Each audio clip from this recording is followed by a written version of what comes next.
होता ही क्यों है?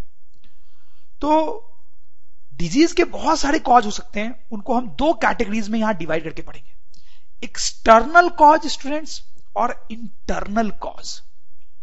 तो स्टूडेंट्स हम देखते हैं कि एक्सटर्नल कॉज क्या क्या हो सकते हैं डिजीज होने के। जैसे कि हमने माइक्रोब्स के बारे में तो पढ़ा ही है पहले वाले चैप्टर्स में। जैसे आप नाम ले सकते हो, बैक्टीरिया हो गया, वायरस हो गया, फंगस हो गया, और स्टूडेंट्स प्रोटोजोआ हो गया, फिर वॉर्म्स होते हैं। ये सब बहुत छोटे छोटे जीव होते हैं, बहुत छोटे छोटे ऑर्गेनिज्म्स होते हैं। ये बहुत आसानी से हमारी बॉडी के अंदर घुस जाते हैं और उसके कारण हमें डिजीज हो जाते हैं। अब ये हमारे बॉडी के अंदर कैसे घुसते हैं वो भी हम देखेंगे। तो इनके हमारे बॉडी में घुसने के कारण जब डिजीज होता है तो हम बोलते हैं एक्सटर्नल कॉज। एक्सटर्नल क्यों एक्सटर्नल बोल रहे हैं आप समझ ही रहे होंगे, क्योंकि ये हमारी बॉडी के बाहर से आते हैं।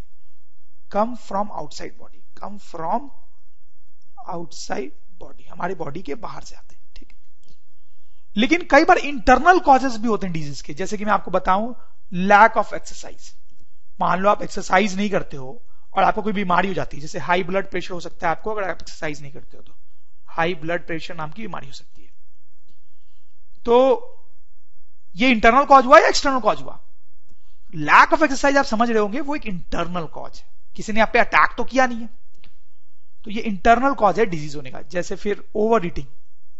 अब देखो ऐसे तो हमें अच्छे अमाउंट में खाना चाहिए, लेकिन अगर बहुत ज्यादा भी खा लोगे तो बीमार हो जाओगे।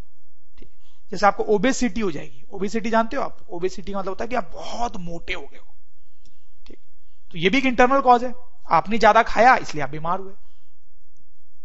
मैल न्यूट्रिशन। मैल न्यूट्रिशन मतलब यार कि आपने अगर अच्छा खाना नहीं खाया, हेल्दी फूड नहीं खाया, तो आप बीमार हो सकते हो। फिर जेनेटिक रीजंस होते हैं कई बार।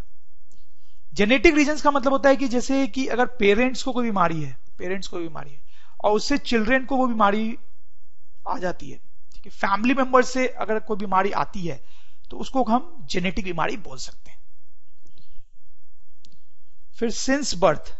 कई बार बहुत अनफॉर्चुनेटली क्या होता है कि जन्म से ही कोई लोगों में बीमारी होती है। जैसे जन्म से ही किसी की आंख खराब है, जन्म से ही कोई ब्लाइंड है, ठीक है। तो इसमें बाहर से तो कोई अटैक हुआ नहीं है, ये भी इंटरनल कॉज हुआ, ठीक है। फिर हो सकता है cause failure of some organs.